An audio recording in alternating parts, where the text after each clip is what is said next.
Le passage à la monnaie unique augmente les liens économiques entre les pays de la zone euro. Nous sommes de plus en plus dépendants de ceux qui partagent notre monnaie et de plus en plus impactés par leurs politiques économiques. On peut alors se poser la question: comment l'UEM renforce-t-elle les interdépendances entre les politiques macroéconomiques des États membres? Il existe différentes formes de politiques macroéconomiques. On distingue en général les politiques structurelles et les politiques conjoncturelles. Tout d'abord, les politiques structurelles. Elles ont des objectifs à long terme. Par exemple, les effets des politiques d'éducation et de recherche ne se feront sentir que dans quelques années. Toutefois, celles qui nous intéressent le plus dans ce chapitre sont les politiques conjoncturelles. Les politiques conjoncturelles ont des objectifs à court terme. Les instruments privilégiés de cette politique sont la politique monétaire et la politique budgétaire. Les objectifs de ces politiques conjoncturelles sont les suivants: faible taux de chômage, croissance forte, balance commerciale excédentaire, faible taux d'inflation. Avant d'aller plus loin, il est nécessaire de rappeler les instruments et les objectifs des politiques budgétaires et monétaires. Intéressons-nous tout d'abord à la politique budgétaire. C'est une politique économique qui passe par la modification du budget de l'État pour atteindre ses objectifs. On peut alors jouer sur les recettes du budget et ou sur les dépenses budgétaires.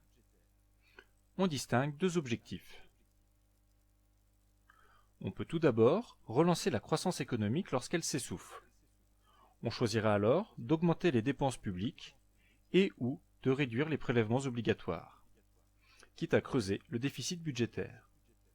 On parle dans ce cas de politique de relance. On peut également réduire l'inflation et le déficit public. On cherchera alors à limiter les dépenses publiques et ou à augmenter les prélèvements obligatoires. On parle dans ce cas de politique de rigueur ou d'austérité. Dans le cadre de l'Union économique et monétaire, la politique budgétaire est menée par les différents États. Intéressons-nous maintenant à la politique monétaire. Cette politique vise à contrôler la création de monnaie, et donc la quantité de monnaie en circulation. Son principal outil est la variation du taux d'intérêt. Elle a deux objectifs. On peut relancer la croissance économique en baissant le taux d'intérêt pour faciliter le crédit. On parle dans ce cas de politique de relance.